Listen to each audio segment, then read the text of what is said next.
Bien, bienvenidos, bienvenidos, bienvenidos nuevamente a esta charla sobre objetos. Vamos a hacer una introducción al tema de programación orientada a objetos. Bien, digamos, hay que básicamente cambiar la cabeza, cambiar de paradigma, cambiar de forma de pensar. Nosotros básicamente en el paradigma procedural nos concentramos en lo que hay que hacer y pensamos en términos de la computadora, ¿sí? Pensamos igual que una CPU. Entonces vamos a dividir el problema en diferentes rutinas, en diferentes funciones y vamos a implementar todas esas funciones para que la tarea se haga. Eh, Acá vamos a pensar de otra forma. Vamos a pensar en términos de objetos, de clases. Acá da un ejemplo de beber una copa, de escribir en un teclado. Este, Nosotros vamos a pensar que beber es un método, ¿sí? Que escribir también es un método, ¿m? Y que la copa es un objeto y que el teclado también es un objeto. Es decir, son objetos que tienen métodos, ¿m? Eh, que hacen cosas, ¿sí? Vamos a ver, un objeto dice, otra de las características que digamos que es difícil de entender, digamos, para alguien procedural, es que nosotros acá el código orientado a objetos es un código incremental, yo diría, ¿no? Es decir, es como que no necesitamos tener toda la definición precisa y exacta de absolutamente todos los métodos y atributos que tiene que tener un objeto, sino que en realidad lo vamos construyendo, eh, eh, lo vamos haciendo. Por ejemplo, si fuéramos escultores, es como que nosotros tendríamos que decir, bueno, si pensamos hacer una escultura en el sistema procedural, hasta que no finalizamos completamente la estructura, la escultura no podemos probar nada, ni hacer nada, ni ver nada. En cambio, en el paradigma orientado a objetos vamos a ir haciéndolo, vamos a arrancar con un bloque, vamos a tomar el cincel y vamos a hacer una pequeña forma, podemos verlo, podemos probarlo, y así sucesivamente vamos a ir refinando nuestro código hasta llegar a lo que el usuario quiere o necesita, ¿sí? Esa es es decir, por eso hay varias metodologías de diseño de software que son incrementales o evolutivas, digamos, es una metodología de desarrollo de software muy diferente a la procedura. En la procedura nosotros tenemos que prácticamente implementar la aplicación para poder mostrársela al usuario, digamos, ¿no? En cambio, en la programación orientada a objetos podemos ir haciendo prototipos que van a ir siendo pulidos y mejorados hasta llegar a la versión definitiva que quiere el usuario, ¿sí? Bien, esa es un poco la idea. Vamos a ver, nosotros vamos a tener que pensar en términos de objetos, clases, instancias. Vamos a ver qué es un objeto, ¿sí? Un objeto es algo que tiene entidad propia, digamos, algo que existe dentro del problema y al cual nosotros le podemos asociar una serie de datos, que lo vamos a llamar atributos, eh, y una serie de comportamientos, es decir, hace algo ese objeto, una serie de comportamientos, lo cual nosotros lo vamos a llamar métodos. Es algo que existe dentro del dominio del problema. Un objeto puede ser una factura, puede ser un cliente, puede ser un vehículo, puede ser un documento, puede ser cualquier cosa real o abstracta, digamos, que tiene entidad propia y no se mezcla con los otros objetos. ¿Por qué? ¿Cómo sabemos que tiene entidad propia y no se mezcla con los otros objetos? Bueno, porque cada objeto tiene su propio conjunto de métodos y de atributos que lo describen. Es decir, el objeto silla tendrá, no sé, atributos como el material en el que está fabricado, el color que tiene, eh, etcétera, etcétera, ¿no? Es decir, tiene una serie de atributos propios que no lo hacen confundir con una mesa, ¿sí? De alguna manera. Y después, eh, tiene una serie de comportamientos, ¿no? Sabe hacer algo. Bueno, las clases vienen a ser algo así como los moldes o los diseños de los cuales nosotros luego vamos a fabricar varios objetos, ¿no? Eh, es una plantilla para crear objetos. Es decir, si yo creo la clase silla, puedo crear un montón de objetos silla. ¿Los objetos silla van a ser iguales? Sí, van a ser iguales. Van a ser iguales en cuanto a estructura, pero no necesariamente iguales porque van a estar en diferentes lugares de la memoria de la computadora. Es decir, un objeto gasta recursos, está en la memoria, ocupa un lugar en la memoria, y es una cosa formada por datos y métodos, ¿sí? Bien, ¿todos los objetos silla van a ser iguales?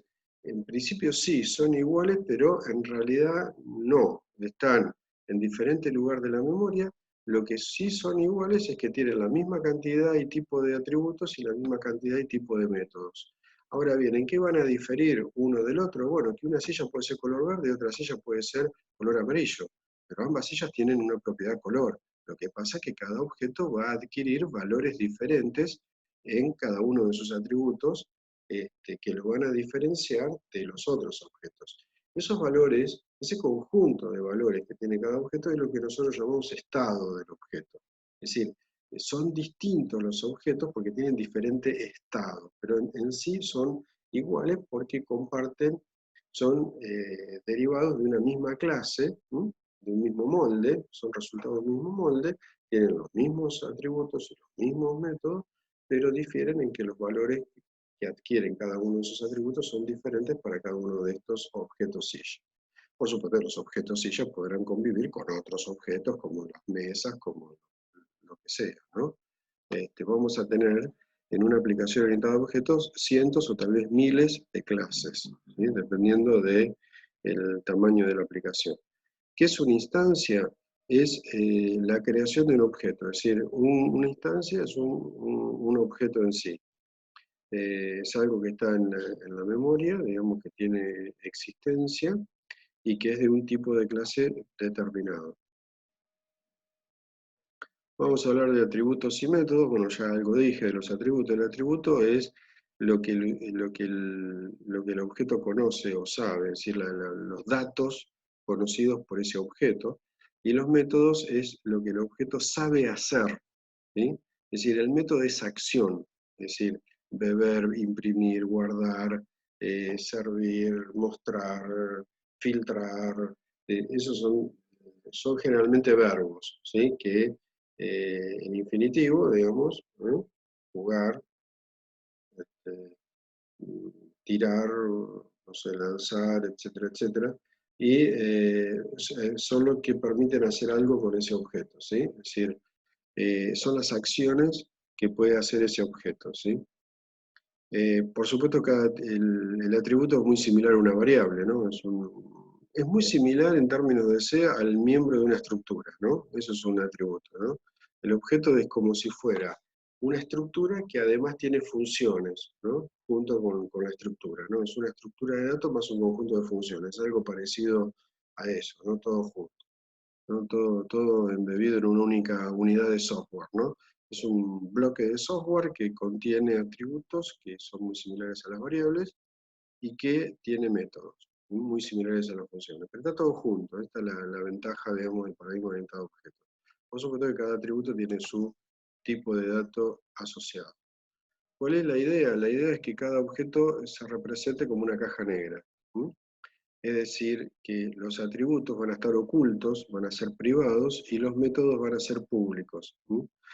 ¿Qué significa esto? Que desde afuera, quien quiera utilizar este objeto, no se puede meter con la estructura interna del objeto, no se puede meter a toquetearlo adentro, a modificarlo, sino que puede interactuar con ese objeto a través de los mensajes o los métodos que este objeto exhibe a su exterior, ¿sí? Es decir, que cada objeto tiene una lógica interna. Una clase funciona de determinada manera. ¿Sí? hay una manera propia de cómo se crean los objetos, hay una manera propia de cómo se cargan los valores iniciales de los atributos, etcétera, etcétera, ¿no? Toda esa lógica está toda encapsulada en una caja negra que es el objeto. Desde afuera nosotros lo vamos a utilizar y, bueno, decir, bueno, yo tengo que hacer algo con el objeto, uso los métodos del objeto, punto. No me puedo meter en su estructura interna a cambiar cosas. Para hacer algo así tendría que estar cambiando la clase que genera o que creó a ese objeto. Hablamos de atributos privados, pero ¿qué significa eso? Eso es lo que nosotros llamamos métodos de acceso o modificadores de acceso. Tenemos modificadores de acceso como public, protect, private y también friend, que es cuando no decimos nada, ¿no? Público significa que es accesible por todo el mundo. Protect, vamos a ver después que tiene que ver con alguna relación de herencia. Privado, vamos a ver que es simplemente que no lo puede ver nadie más que la propia clase. Privado, como su palabra lo indica, y friend significa que también funciona parecido a un privado, pero también es visible dentro del mismo paquete donde se encuentra el objeto. La regla de encapsulamiento, ya empezamos, ¿no? El modelo de objetos tiene reglas, tiene ciertos usos y costumbres, digamos, ciertas reglas que tenemos que respetar. Una de las reglas es que dice de una buena programación orientada a objetos es que los objetos tienen que estar encapsulados. ¿Qué significa tienen que estar encapsulados? Esto, que los atributos son privados y que los métodos son públicos. Acá vemos una primera forma de reuso del código que nos provee el paradigma de orientación a objetos. Esto lo vamos a ver muchas veces más, así que si no queda muy claro ahora no se hagan problema. Pero básicamente acá tenemos, por ejemplo, un diagrama UML que muestra tres clases diferentes, de las cuales podemos crear objetos, por supuesto, ¿no? Tenemos la clase persona, la clase alumno y la clase profesor. Alumno y profesor derivan de persona, es decir, que persona agrupa todo el código común a profesor y alumno, todos los atributos comunes y todos los métodos comunes al profesor y al alumno, ¿no? que es persona. ¿Por qué? Porque se dice que un alumno es una persona y que un profesor es una persona, ¿sí? Entonces, la relación es un o es una indica una relación de herencia con la persona. En términos prácticos, ¿qué significa esto? Que si yo hago cambios a nivel de persona, agrego atributos, cambio algún método o algo, eso lo puedo trasladar a alumno y a profesor automáticamente. Se traslada automáticamente porque heredan ese comportamiento. Y alumno y profesor después ve qué es lo que hace con ese comportamiento, ¿no? Del padre. Otro tipo de relaciones entre objetos es la asociación. Es cuando un objeto, digamos, tiene conocimiento de otro objeto, ¿sí? O usa otro objeto. Es parecido, pero no es lo mismo que la herencia, ¿sí? Por ejemplo, el objeto videoclub tiene algo, tiene un atributo que es de tipo video rentado, ¿no? Y ese atributo de tipo video rentado permite conectar o vincular un objeto cliente videoclub con un objeto de tipo video rentado, ¿no? Entonces, hay una serie de atributos y datos que son propios del video rentado que no tienen que ver con los atributos y datos propios del cliente videoclub, ¿no? Pero podemos establecer asociaciones entre los objetos para poder intercambiar mensajes. Bien, como dijimos antes, los atributos son muy parecidos a una variable. Tienen, eh, esto también es igual que en C, una variable tiene 5 aspectos, tiene un tipo de dato asociado, tiene un identificador o nombre, un alcance. ¿Se acuerdan que he hablado yo del alcance de una variable en C? Bueno, si no se acuerdan, revisen la parte de sintaxis de C, el apunte de sintaxis y demás. Bueno, el alcance de la variable, una dirección de memoria y un valor del dato propiamente dicho, ¿no? Los tipos de métodos. No todos los métodos son iguales. Recordemos, los métodos es lo que el objeto sabe hacer, ¿no? Los verbos estos, ¿no? Guardar, filtrar, ¿no? Esos son los métodos. Bueno, hay diferentes tipos de métodos. Hay métodos que se denominan accesorios o getters, y métodos que se llaman mutadores computators o setters, ¿sí? Suenan mejor en inglés que en español, este tipo de cosas, ¿no? Por eso realmente eh, lo ideal es verlo en inglés a esto, ¿no? Pero bueno, los métodos getter permiten obtener valores de los atributos y te devuelven los valores de los atributos. Por ejemplo, si yo tengo un atributo que se llama dirección, voy a tener un método que se va a llamar getDirección. Ese método se dice que es un getter, porque te hace un get, te trae el dato de la dirección. Entonces, como los atributos son privados y los métodos son públicos, necesito un getter para obtener el valor de un atributo y necesito un setter para poder cambiar el valor de un atributo, sino cómo modifico los datos del objeto. Si quiero cambiar la dirección, ¿cómo hago? Bueno, voy a tener un método que se llama setDirección.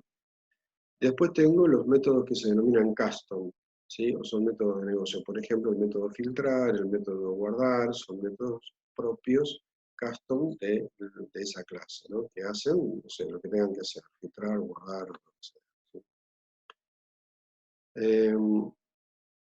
La asignatura. Bueno, esto también es aplicable a C. En C la asignatura era el prototipo, ¿no? Lo que nosotros decíamos, el prototipo de la función, bueno, acá sería el prototipo del método, ¿no? El prototipo del método viene a ser la asignatura del método, ¿no? Que es el nombre del método, el tipo y los argumentos que tiene, el valor retornado. Todo eso forma la signature, digamos, la forma específica o prototipo del método, ¿no? Es importante porque podemos tener, no podemos tener dos métodos con el mismo nombre y la misma asignatura. En algo va a tener que diferir. Definición de una clase. Para poder definir una clase, vamos a usar el modificador de acceso. Generalmente la mayoría de las clases van a ser públicas, ¿sí? Va a ser public class y el nombre de la clase. Por ejemplo, public class persona define la clase persona. Luego en el interior abro llaves y cierro llaves y dentro de ese código de bloque voy a definir todos los atributos y métodos de la clase persona. En esto la sintaxis es muy similar a C. Por eso, digamos, arrancamos con C en primer año y seguimos en segundo con Java para poder reusar un montón de conocimientos que ustedes ya tienen. Para poder crear objetos vamos a usar la cláusula new, es decir, primero vamos a crear la clase y luego de esa clase podemos crear objetos. Vamos a crear objetos a través de la cláusula new y luego el nombre de la clase. Por ejemplo, si quiero crear un objeto persona, vamos a decir new persona, y eso va a ser la instanciación de una clase que sería la creación de un objeto. ¿Qué va a suceder cuando creamos un objeto? Bueno, se va a ejecutar lo que se denomina un constructor. ¿Sí? Una clase puede tener muchos constructores, pero de todos los constructores que tiene la clase, seguramente, digamos, dependiendo de cómo hayamos escrito la cláusula new, se va a ejecutar un constructor de la clase. Ese constructor lo que va a hacer es un método especial, en realidad, que se va a ejecutar cuando se crea el objeto. Si usa una única vez para la creación del objeto, y lo que va a hacer es crear el objeto de la manera apropiada y setear los valores iniciales de los diferentes atributos del objeto de forma correcta para que el objeto quede listo para funcionar sin ningún problema. Es la inicialización, ¿no? Como un método de inicialización sería el constructor, y lo deja listo para trabajar, pero no significa que sea parte del comportamiento del objeto. Los comportamientos del objeto son los otros métodos, no el constructor. ¿Sí? Acá vemos un ejemplo para crear un objeto de tipo string. ¿Sí? Se utiliza se utiliza la palabra reservada new. String new str es igual a new string. Una forma sencilla de crear un objeto. El intercambio de mensajes se hace a través de la invocación de los métodos. ¿Sí? Un objeto puede invocar el método de otro objeto, por ejemplo, invocando el método getNombre, y el objeto le responde con, en este caso, Juan, como el nombre de la persona, ¿no? ¿Cómo nos hacemos referencia a un método o a un atributo? Bueno, a través del operador de punto, muy parecido al operador que usábamos en las estructuras de C. Es decir, vamos a poner el nombre de la instancia del objeto, punto atributo, nombre de la instancia del objeto, punto método, ¿sí? Esa va a ser la forma de poder referirnos a esos. Bien, en C++ nosotros vamos a tener que utilizar destructores. Es decir, de la misma manera que implementamos los constructores, tenemos que implementar los destructores.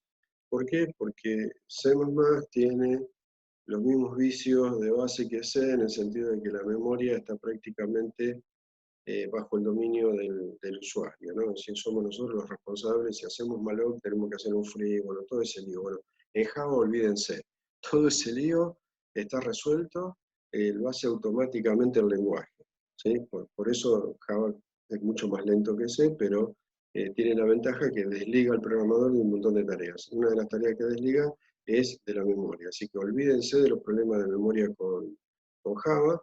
Es decir, pueden hacer todos los new que ustedes quieran, y cuando la máquina virtual sienta, digamos, de que se está llenando su memoria, va a ejecutar una tarea que se llama Garbage Collector, que es el recolector de basura. Si pasa al basurero y levanta todo aquello de la memoria que ya no tiene sentido que esté allí.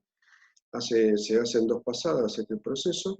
En un primer proceso marca todos los objetos a borrar, y la segunda pasada los elimina de la memoria y automáticamente va gestionando la memoria sin que nosotros sepamos ni manejemos nada. Lo hace en forma automática, con lo cual es un problema menos, ¿no? Es un problema menos, y nos concentramos más en resolver el problema del usuario que en resolver los problemas propios de la máquina, ¿no? Que es la gestión de memoria.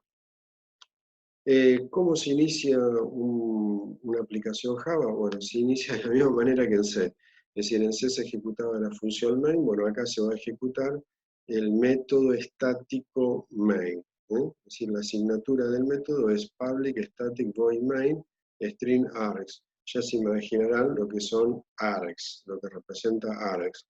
Lo que representa args es lo mismo que el in argc, argb, ¿se acuerdan de la función main? Igual que los parámetros de la función main. Bueno, es un arreglo de strings, que son los parámetros que le estamos pasando por línea de comando, ¿no? Eso es lo que representa ese args. Es lo mismo que los parámetros que tiene la función main en C. Bien, esto es todo por acá para tener una idea acerca de lo que es objeto, lo que es clase, lo que es una instancia, lo que son los atributos, lo que son los métodos, el método main que permite lanzar una aplicación Java, los métodos constructores. Así que bueno, vayan repasando todos estos conceptos, porque yo después voy a hablar directamente de ellos, y entonces cuando hable de método, de constructor o de destructor o de atributo estático, qué sé yo qué, ustedes ya saben de qué estamos hablando si repasan estos conceptos y lo tienen bien claro para poder reusarlo a lo largo de todo el curso. Bueno, eso es todo por ahora. Muchísimas gracias.